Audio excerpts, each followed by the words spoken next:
about to start.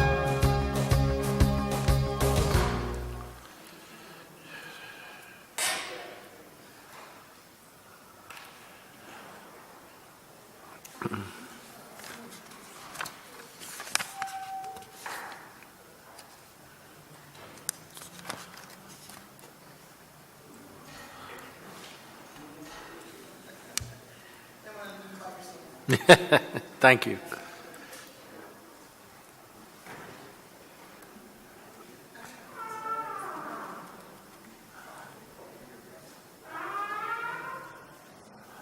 All right, this is a continuation of the budget hearings. Our next department is Community College. If they'd like to come forward, please.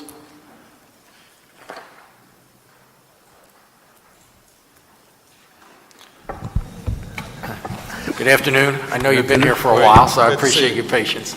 Please identify yourself and proceed. Jeremiah White. I'm chair of the board of trustees of Community College. Okay. Donald Guy Generals, president, Community College of Philadelphia. Proceed, who's ever going to speak. Okay, I'm going to start out. Good morning, council members, and thank you for the opportunity to speak to you regarding the future of Community College of Philadelphia. My name is Jeremiah White Jr., and I'm chairman of Community College Board of Trustees and chief executive officer of White & Associates, a management consulting firm. Joining me today are other trustees, Clay Armbruster, and Steve Herzog. Community College of Philadelphia was founded based on the belief that education is both a right and a responsibility. And we were created to ensure that higher education would be accessible to everyone. Therefore, keeping tuition affordable for Philadelphia's highly motivated students is a moral imperative. Our executive team is constantly innovating to ensure open access. For example, since 2015, many Philadelphia public and private high school student graduates have had the opportunity to pursue an associate's degree at the college with no cost tuition and fees through our 50th anniversary scholars program, without which they could not have attended. Just a few days ago at our commencement ceremony, I had the pleasure of watching the pride of accomplishment on the faces of the class of 2016 and to listen to a few of their stories. One of the most moving stories highlighted Christina Morton, a mother of 8, graduated in that class alongside her daughter, Melita Berry. It was a happy day for their entire family and the college and the Community College of Philadelphia family as well. Her success was the result of personalized attention she received. Christina credits the college's Learning Lab and the other support services with keeping her on track. She earned her GED and then took some developmental classes before finally getting her first college degree. And while they were pursuing their own goals, they gave back. She and Melita both worked in the Learning Lab assisting their peers. On May 7, 2016, Christina received an Associate of Applied Science degree in Behavioral Health Human Services, and her daughter, Melita, received an Associate of Arts degree in Culture, Science, and Technology. Even this year's commencement speaker, Deisha Dreyer, Special Assistant to the President of the United States and Social Secretary of the White House, shared how Community College of Philadelphia was critical to her success. Community college, as you know, is so intertwined in so many lives and has launched so many careers. For more than 5 decades, the college has provided an affordable path to higher learning and skills training for city residents who are seeking better paying careers and greater opportunities for their families. We continuously analyze data and outcomes to identify ways to help students complete their academic coursework and reach their goals, whether they pass through our doors from high school, college, work, or a correctional facility. Doesn't matter. My colleagues on the Board of Trustees and I are government, civic, and business leaders who represent a cross-section of Philadelphia. Greater Philadelphia is home to more than 100 colleges and universities. Community College is unique.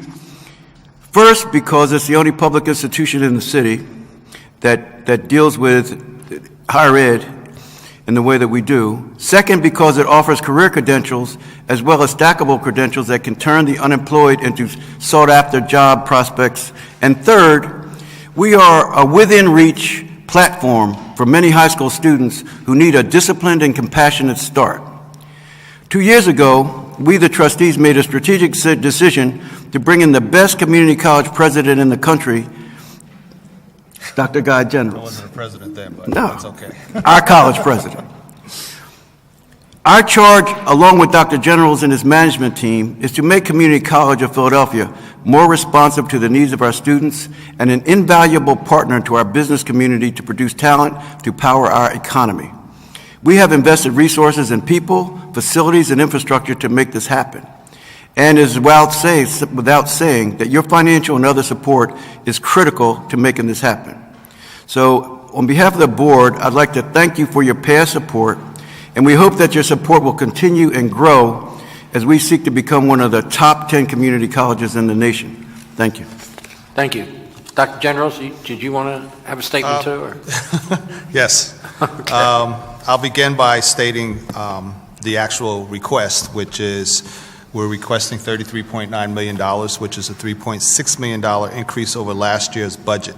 I think the need and the purpose for that request can be defined along four different avenues. One, access and success.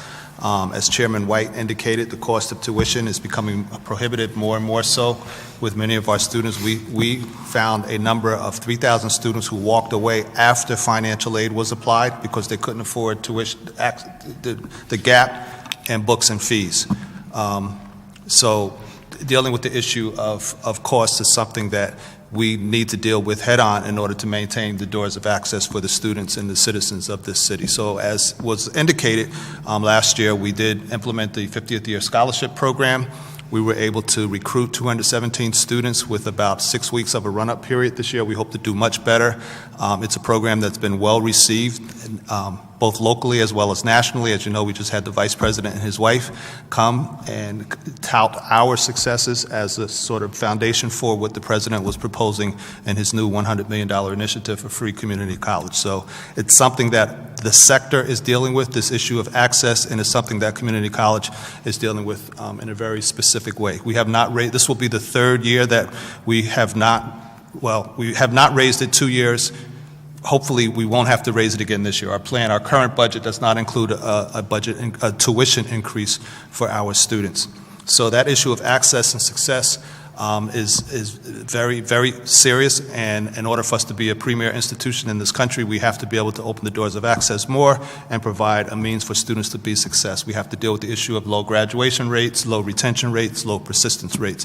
All of that requires an investment in student support services, top quality faculty, and a system that enables our students to be successful from the very beginning, from the point that we recruit them to the time that they graduate. So that's one thing. The second thing, in my travels and in conversations, and what's pretty obvious in terms of the economic needs of the city, is the need for more career and technical training.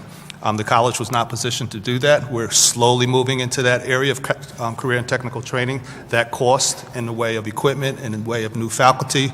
You may have heard that we did partner with the school district to lease the Ben Franklin building, so we will have the opportunity to begin providing training in welding, precision machinery, and advanced manufacturing. So we hope to, within the course of a year, be able to train up to 100 students, and then from there on, be able to train more. So we're moving in that direction. In addition to that, we've created an entire division for career and workforce development. We are in the process of hiring a person for placement. There's a lot of talk about training, but we need to find a means to be able to place students, to identify where the jobs are and help them to connect to those jobs. So that whole area of workforce placement and economic innovation is something that we are building out as part of the overall profile of the college. The college is in much need has a dire need for deferred maintenance. We have broken escalators, we have elevators that are continuously being repaired. Part of our vision is to provide our students with world-class facilities. We truly believe that what encourages and inspires and enables students to be successful are the facilities that they are experiencing in their educational environment. That includes classroom, that includes state-of-the-art technology for educational technology. We've outfitted in the last 12 months 25 classrooms with state-of-the-art equipment in them, all of which cost dollars in order to be successful. So our request is, and everyone received the request, I believe, beforehand. I could certainly entertain or answer any more questions that you might have for us. We do plan to be the premier institution in the country. We plan, you said top 10, I'm saying the number 1, as indicated by the Aspen Institute. We want to be the go-to institution in this city as far as first choices for students who are coming out of high school. We're working very closely with the school district with dual enrollment, which we're pretty much funding on our own. We have about 700 students that are in the dual enrollment program. As you know, a couple of years ago, the state cut that money out. We're still fighting to get it back, but we know that that's a way that students can be successful. If we can grab them earlier, we're making plans to grab them as early as in the 9th grade. We do have discussions about middle college, grab them in the 9th grade, get them interested in the different fields, especially in the STEM fields, and we think we can enable them to be successful and to be productive citizens for the city of Philadelphia. So with that, Mr. Chairman, I certainly will consider any questions that you might have for us. Okay, thank you both. Just quickly, you mentioned tuition.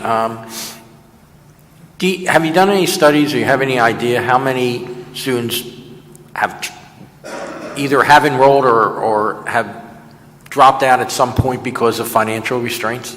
Well, the number that the most prominent, the one that jumps out the most, are those who received financial aid and then decided not to come, and that number was 3,000. 3,000. Students, they registered. We have records that they registered, they had financial aid, they were ready to go, and they did not go. Some of those students may have chosen other places to go, but when you look at where they placed in their records, our conclusion is that they couldn't afford the books. The books for a full credit load is about $500. Depending on the program that you're in, there are certain books, a calculus book can run up to $300. So the cost of books, the cost of fees, transportation, 3,000. We saw roughly in the area of 3,000 decided not to go to school because of that. So that doesn't give us an indication of how many students don't even try or how many students don't qualify for financial aid, which there are quite a few. And what would you say is the average amount that a student would have to pay per year at community? The average. If they're full-time, the cost is $4,400. That's tuition? That's tuition and fees, our basic fee cost. If they're in one of the more expensive programs, that number could rise up. If they're part-time, obviously, that number could go down. Okay. That includes books too, or? That does not include books. That does not include books. Okay. All right, thank you. Councilwoman Sanchez? Thank you, folks. I think it's real important that for the record we explain the request for 3.6, because essentially you're asking for a restoration and then an additional money. Can you explain that for the record? Because I think it's important. So we last year, you mean in terms of the mayor's proposal, did not include the $1.4 million that we received last year. So we're looking to restore that in addition to the 3.6 that we're requesting, which is above what last year's budget was. So we actually had a deduction. I consider, I know there's some discussions about the difference between capital and operating budget, and it's pretty complicated, but we actually did get a reduction from last year's budget by $1.4 million. So we're looking to have that restored, and we're looking to have an increase of $3.6 million on top of that in order for us to fulfill our initiatives, for us to deal with much needed deferred maintenance. I mean, I can't stress that enough. We have 3 regional campuses and the main campus, of course. We have an escalator that is basically dysfunctional. We've been able to come up with the money for this year, but we've had to really be creative to find the funds in order to fix that escalator, which is 3 floors, is in our main campus, and quite frankly, I think it's an embarrassment that we have to fix. And there are other areas as well. No, I just wanted to clarify that for the record, so as we're working through the budget, people understand that there's a restoration plus an additional allocation. Thank you. So that you can fulfill your goal of not having a tuition increase. Wanted to talk a little bit around your contracting and procurement. Do you have a Philly First policy around your procurement? Do we have what we call Philly First, a preference for local businesses? We do not. No, we do not. Do you have a policy around minority, women, and disabled? We do have practices. We follow the procurement laws relative to that, EOP, right?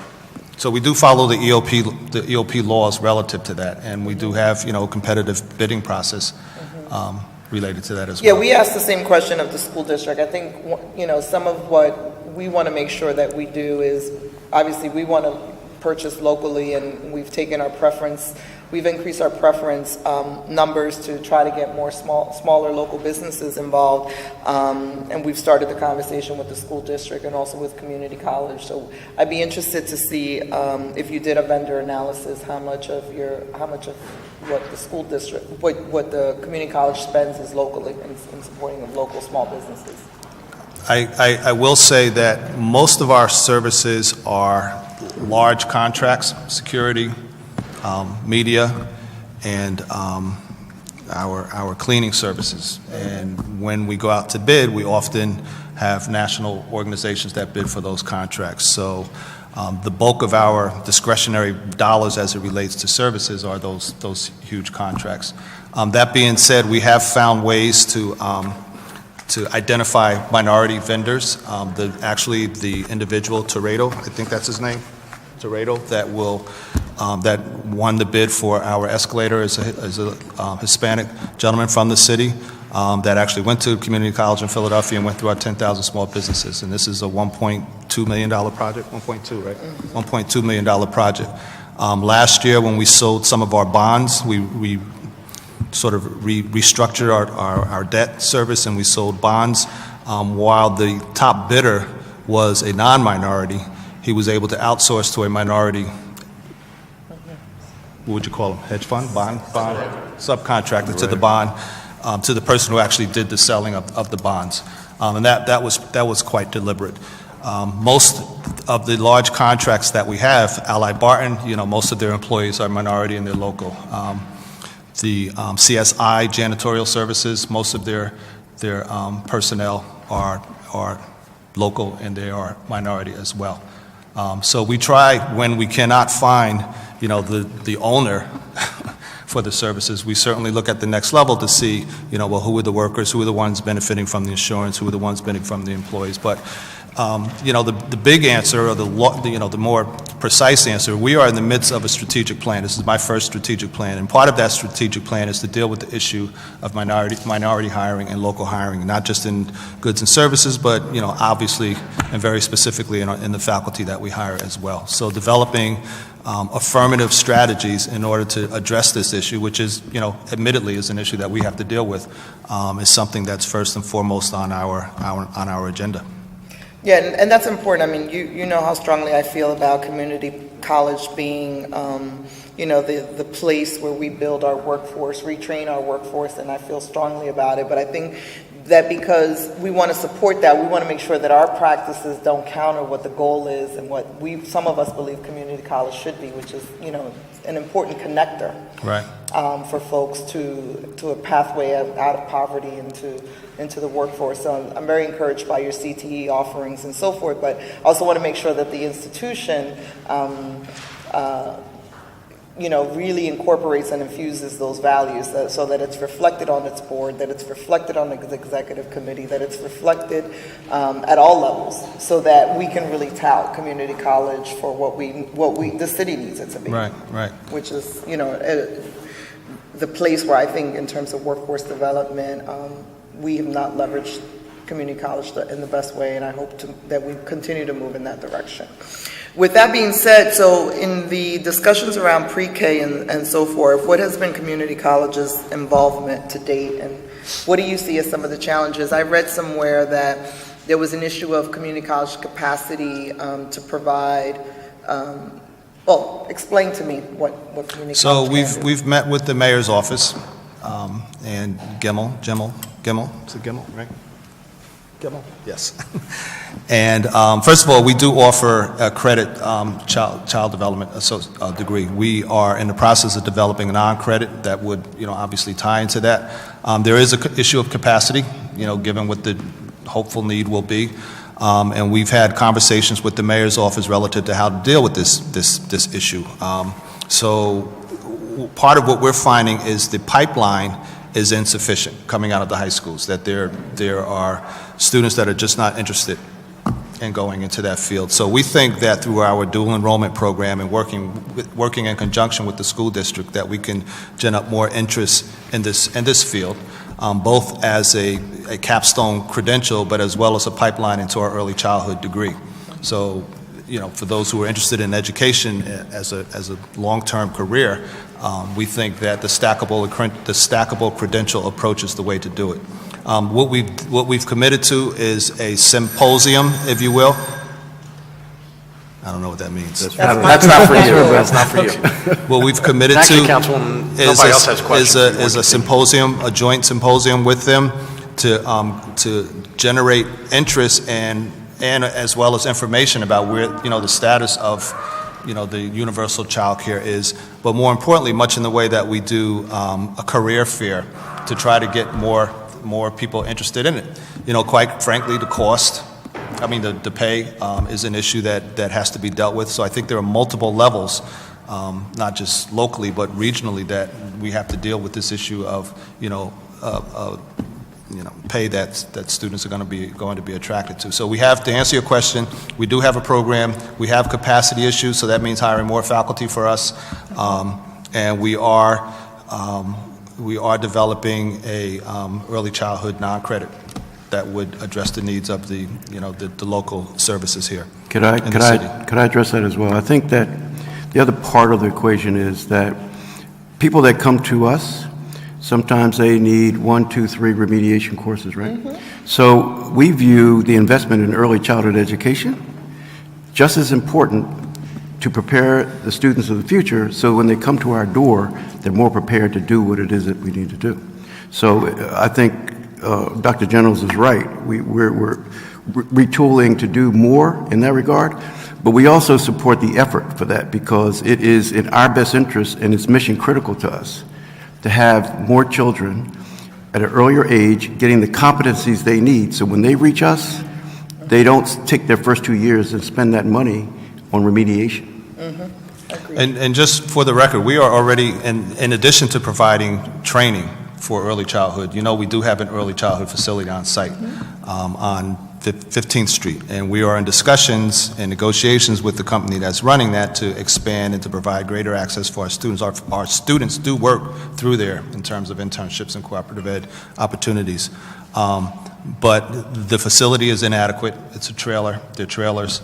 So when we come, I can only tell you the way it is. When we talk about world-class facilities, that's part of what we're talking about. We believe our children deserve better. So we're coming up, we meaning the team, we're coming up with a strategy to figure out how we can get them, how we can expand it, make it more affordable, because even though it was designed for our students, quite frankly, there's more neighborhood folks going into it than there are our students. We have our faculty take advantage of it, but too few of our students are taking advantage of it. But we do use it as a sort of laboratory for the students that are in the CDA program. And we think it's important. We think it's a community asset. We're trying to figure out ways to make it better. I have one more question, Mr. Chair. I know you're trying to wrap this up. He's giving me the look.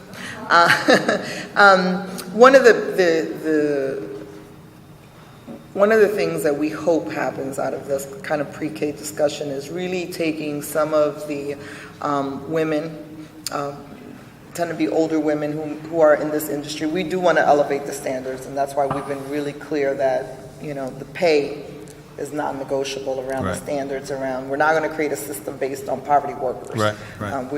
We all agree on that. But I'm interested to figure out how community college can help us bridge the gap with folks who may not have been in school for a long time, clearly have the skill sets.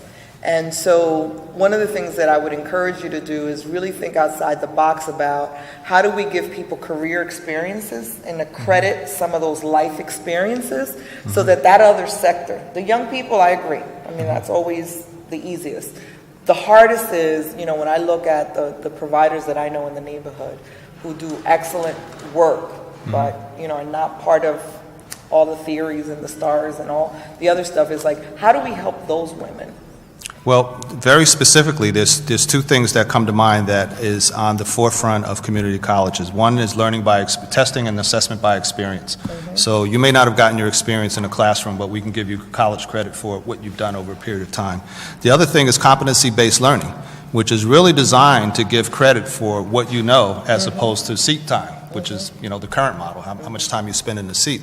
So, we can assess and we can, on the basis of whatever their competencies might be, or address just the specific competencies that they need for a particular field that they might be in, and provide college credit up to and through a degree. So, that's a way to do it, in addition to the stackable credentials. So they're not just coming through the traditional, you got to take 3 courses here, 3 credits here, 3 credits here. We can give you credit for what you've already done, and then we can look at what the competencies are specific to whatever the certificate or credential might be, and determine whether or not you have those very specific competencies, and or provide you with the necessary training to get you to those competencies so that you qualify for whatever the credential might be. Yeah, the pre-K plan needs that. Yeah. Because if not, what we're going to do is build a system for the new folks and really leave out a whole workforce that is functioning out below the radar. Right. Of what, the new sexy new terms are. We know they're there. I mean, they're, either the people that work there, the couple of sites that I went to, these were the teachers or the teachers' aides were all CCP students. So we know that they're there. Our students are there. We're knee-deep in this discussion and this issue of universal pre-K, and we have to be at the table to deal with the magnitude of what we're trying to deal with. Thank you, Mr. Chair. Thank you, Councilman. I wasn't giving you a look, by the way. Councilwoman Blackwell. Thank you very much. Of course, we thank you for all that you do.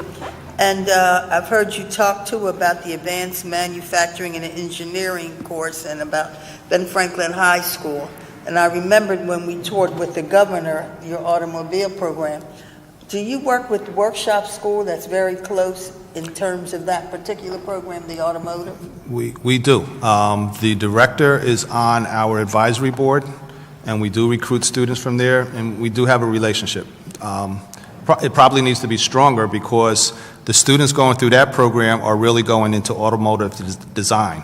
They're the next generation of DeLoreans, if you will.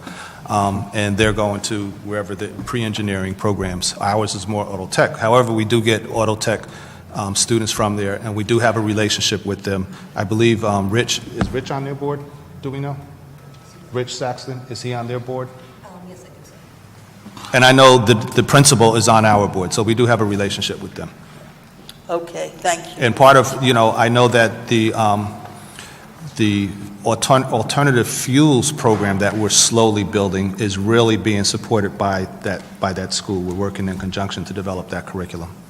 Okay, So, yes. thank you. Thank you. Thank you, Councilwoman. Councilwoman Gim. Mr. White and Dr. General, welcome. Thank you for all the work that you do. We appreciate it. So a couple questions that I had were, the community college provides credits to police officers. Is that correct? Do you provide a kind of a justice program? We have a criminal justice program. Criminal justice program, and you provide up to 15 credits for police officers. Is that correct? Is that true? Yeah. Yes. So up to 15 credits for police officers at a significantly discounted rate. Is that right? Do you know what the average cost is for a police officer who might attend such a program? Anybody know that?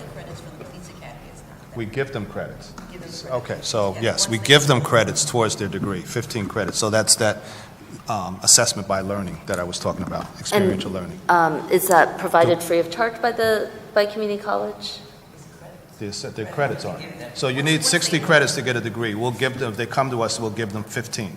So 15. That in and of itself is a discount because Right. it's a 15 credit. Right, absolutely. Do we give them credit? Do we give Can them they get all tuition 60 reduction? credits through you? The police academy, we've articulated the agreement. Police academy. If there's a statement, you got to put it on, you'll have to put it in the microphone, No, please. stay there, guy. Otherwise, it won't get on record. Yes. No, sit down. And if you could just introduce yourself. Yeah, please identify yourself. So, I'm Judith Gay. I'm the Vice President for Strategic Initiatives and Chief of Staff. So we have an articulation agreement with the Police Academy that the officers who complete the Police Academy get 15 credits when they transfer into the college. They have to transfer into the college in order to get the credits, and they go into our criminal justice program. Okay. And then they can complete the rest of the 60 credit requirement through there, is that correct? The criminal justice program, I'm not sure it's exactly 60 credits, but it's close to 60 credits. It might be 61, 62, depending on our general education requirements, yes, but they can complete all of that. And I believe we also still have an academic certificate that's fewer credits, so that we're building a stackable credential for people that are interested in criminal justice.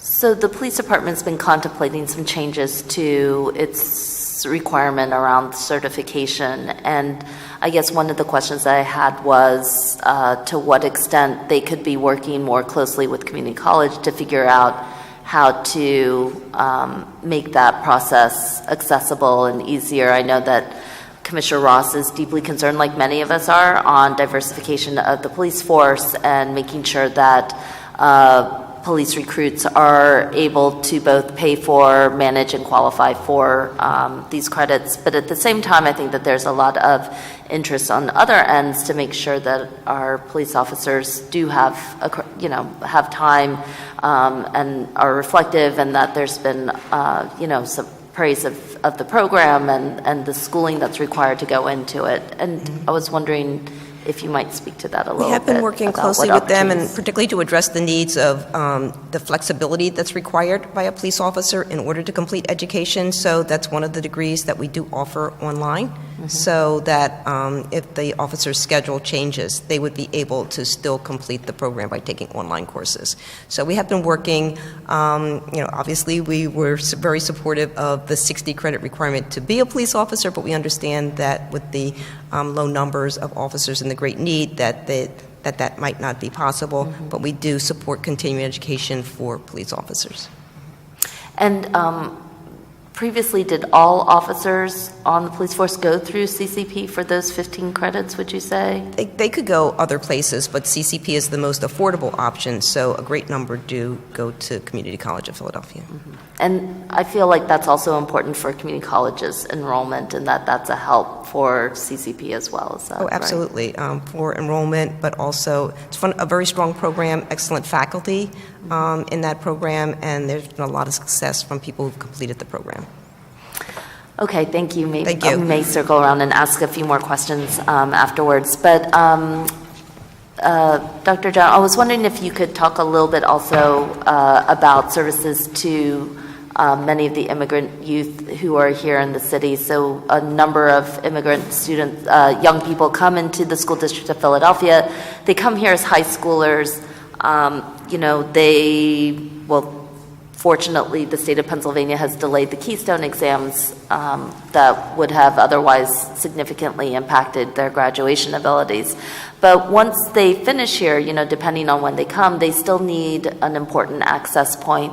And for Asian Americans in particular, community colleges are exceptionally important. More than 50% of Asian Americans are actually in a community college setting if they pursue post-high school academic pursuits. It's not like they're all at Harvard or in these Ivies. That is definitely a perception that's based largely on class lines for the Asian American community. But for the broad range and broad swath of Asian Americans, we absolutely land in community colleges, more than half of us.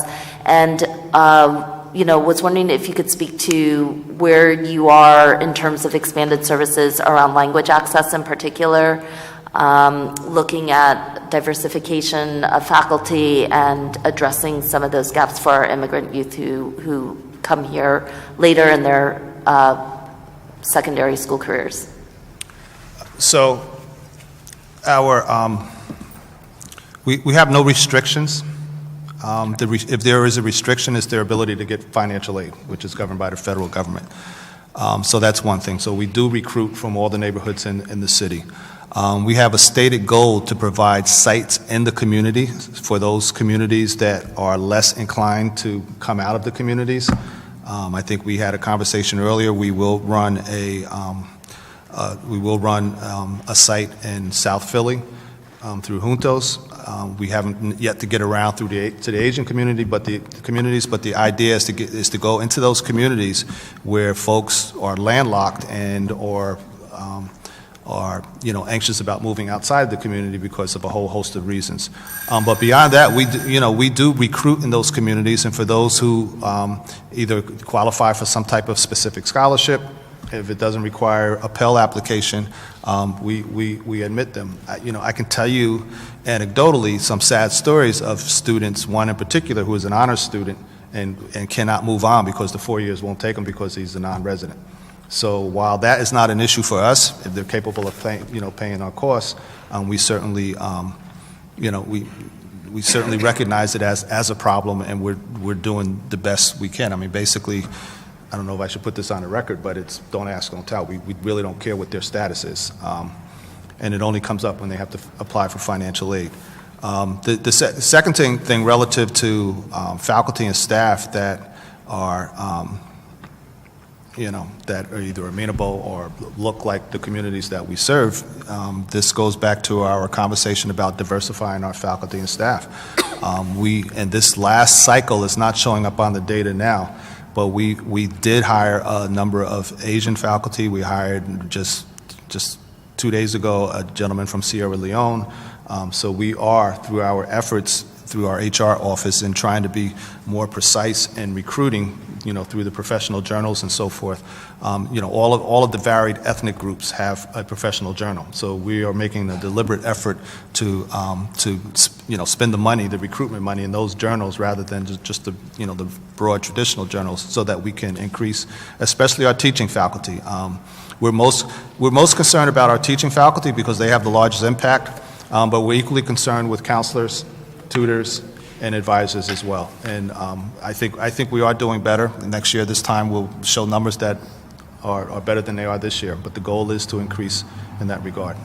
Yeah, and I just wanted to say thank you for the great work that community college does for service to our students. But in particular, perceptions around Asian Americans are so strange at many different levels, and I think particularly for me, it's important that community college picks up a lot of our Asian American youth who really do come here very late in their high school careers, who are not English proficient. They're desperately in need of a place to land. They're not eligible for a lot of colleges and four-year institutions, so they're shut out. And they're in that sense not so much different from the large number of populations, but they would really encourage for you and your folks to take a look at those numbers on services. And I'm positive that if we were to talk further, that there could be other partnerships that could be developed that would serve primarily like our Southeast Asian community, new refugee communities coming in from Bangladesh, Bhutan, Indonesia, who are, really, really in need of CCP's support. So thank you. Thank you. Excuse me, Councilwoman Parker. Thank you, Mr. Chair. And good afternoon, Councilwoman. How you doing? Thank you all so very much for being here. And I wanted to just say a personal thank you for the record. When I was sworn in January, immediately afterwards, got the bad news about the largest manufacturer left that was neighborhood based in the city of Philadelphia in the 9th District, which was Cardone Industries, and that we were losing jobs that were going to Mexico. And immediately the first stakeholder we asked about at that meeting in terms of partnership was Community College of Philadelphia, because of your direct connection with so many Philadelphians who, were it not for you, they would not have access to higher education. Right. Give us a brief update, if you will, on how the partnership is moving along. Is it still in formation? Do either of you, Carol? Carol is our Vice President for Workforce Development and Economic Innovation. She's been on those conversations. Please identify yourself for the record. Yes, hi, I'm Carol Freese. I'm Vice President for Workforce and Economic Innovation for Community College of Philadelphia. Hi, Councilwoman. We have participated in at least one meeting since the announcement where we reviewed with Cardone a number of different options and programs that we currently provide. And we've been working with the state rapid response team on the process, and I believe that there was a recent update with regards to the first round of individuals who will be receiving the notification. So the first round is only about 27 people, and they're already working on their response, where it's focusing initially on preparation for resumes and interviewing and job skills, interviewing skills.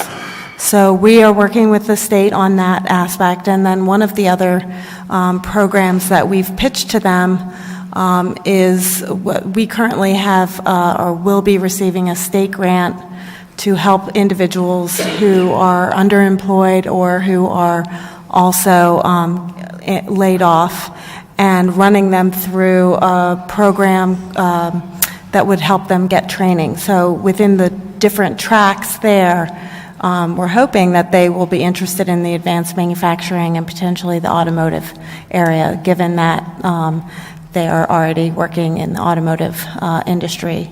So that's the next step for us, and that is all part of the rapid response team that we're participating in. So again, let me just say thank you to CCP for the record. And again, we want to make sure while we're at that table that we will consistently reinforce from a partnership perspective that you have to be there. There is no other entity, and I mean no other institution of higher learning in the city of Philadelphia that is closer to the ground than CCP, particularly as it relates to your presence in neighborhoods that are easily accessible. So we want to make sure that we continue to promote that. The next thing that I wanted to ask you to comment on, we've been having, for every department that has come before council, the issue of inclusion and diversity is one that is of grave importance.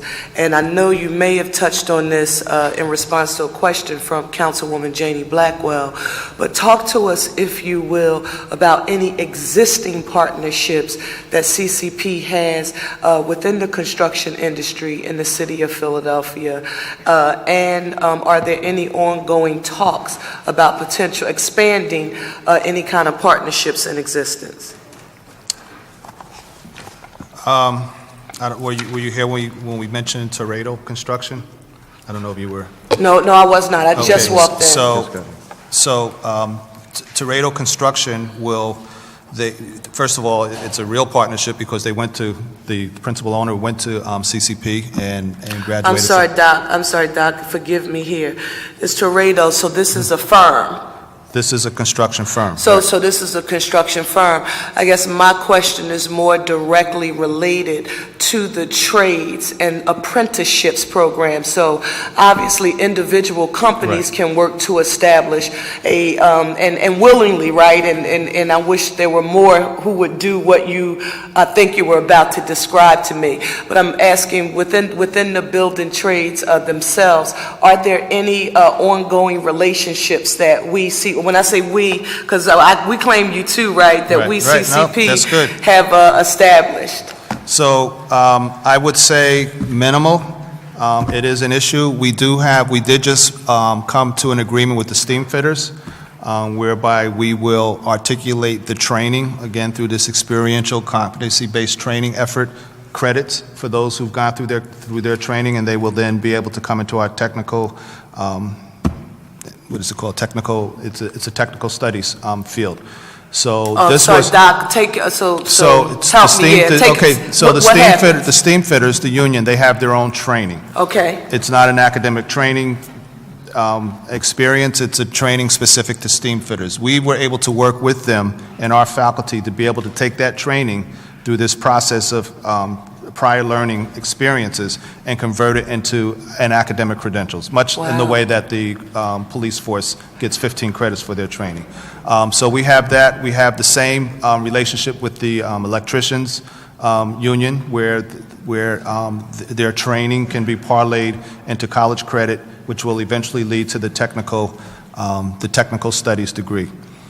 We have been in conversations with them about pre-apprentice programs that really haven't materialized anything. Last year there was a big federal grant for for pre-apprenticeship through the federal government, and I'm not quite sure, I don't even think the area was a regional grant proposal that just didn't come off the board, but the partnerships was there to try to find a way through this pre-apprenticeship program whereby they would come through whatever. See, the argument is always that they can't pass the basic skills test Right. to get into the electricians, so on and so forth. And I've had this conversation with some of the leaders. So the idea would be to have them come to us for a sort of integrated studies program that begins introducing them to the concepts related to the field, but also begin to deal with their math deficiencies, reading and writing deficiencies as well.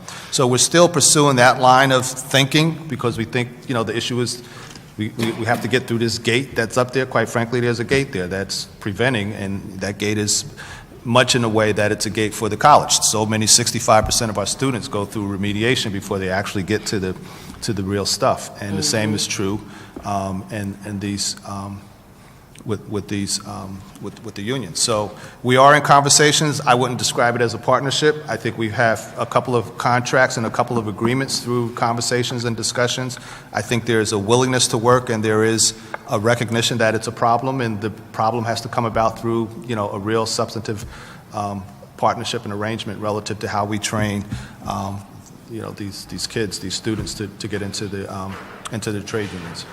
Well, Mr. Chairman, if you would just grant me the latitude, I would just say to you, Doc, that as we sort of move forward during this budget process, and we talk about significant advancement in making infrastructure improvements in the city of Philadelphia, I haven't gone to a community budget meeting to talk about this without the issue of employment and jobs coming up.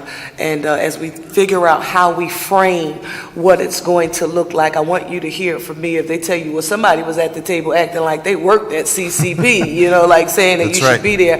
I want you to know that that's my mantra.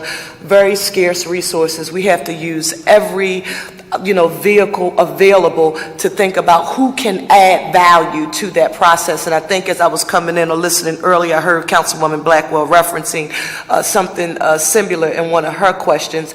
You add value, and we need you to be a part of that process. So I wanted to note that. And Mr. Chairman, one last question, if you will. This Goldman Sachs program. In love with the program. I just want to know specifically how many businesses were a part of that sort of last cohort, and talk to us briefly, if you will, about the successes. Because, Doc, let me let you know from a very practical perspective how I'm thinking. I walk on down neighborhood commercial quarters across the city, particularly in the 9th, and we hear about, we have, 5 daycares, 10, takeout stores, 5 hairdressers, 5 barbershops. And so when we think about the locksmith, when we think about the shoe repair, when we think about all of the unique small businesses that I would see in my district when I represented the 200th, or many of our quarters, we don't see that kind of variety. Does our Commerce Department work with CCP, our small business development centers? Is there any sort of cohesiveness there to say, this is what residents across the city in this particular region would like to see in their community? How can we get, emerging business owners to think about relocating there? Or am I sort of dreaming, thinking that any kind of cohesiveness exists? Well, we do have some structures. Let me first, what is it, 100 have come through? 300, that many? Okay, 10th cohort, 12th cohort. 10 cohorts, 300 businesses. Carol, she just told me the other day about half of them are in Philadelphia, because it's, they do recruit regionally. About half of them are in Philadelphia. And they range from the early childhood providers to there's a candidate in this cohort who's running a flight training program up in the Northeast. Goldman, that is part of the solution, but you have to have a certain revenue to get in. And, Goldman Sachs pretty much controls who gets in the application process. And so we're looking at alternative ways to make it more Philadelphia-based. And we actually have a name, 10,000 small, what did we say, 10,000 micro businesses? Was that the term we're going to use? For the very types of businesses that you're talking about. where they don't have the $250,000 or $500,000 revenue, but they're running a business that's important to that community. So we have a small business center up in the Northeast. We're partnering with a recently awarded small business in the Northwest. They're on our campus, and we hope to be able to partner with them to strengthen that. In the fall, we will roll out a Center for Civic and Community Engagement, which is really in part designed to strengthen the businesses and to give our students an opportunity to experience real life, real community, real social issues in their communities. And then I would say, one of the reason why Carol's title is Workforce Development and Economic Innovation is not to further Goldman Sachs. It's really to deal with the kinds of things you're talking about. I don't think we can deal with in a real way, the issues of unemployment unless we teach people how to start up businesses, how to, the ones that are hanging on by the shoestrings, how to make them a little stronger and a little bit more successful. So we're identifying ways to do that. The small business firm in the Northeast, partnering in the Northwest with an existing small business outfit, and then developing our own in terms of entrepreneurship through our credit as well as our non-credit, creating workshops and seminars to help startups and to help businesses, balance a budget sheet, and really, to create a curriculum that's specific to the very small businesses, of which there are quite a few in this city. Thank you, Doc, and Mr. Chairman, thank you very much for your latitude. Thank you, Councilman. Councilman Taubenberger? Thank you very much.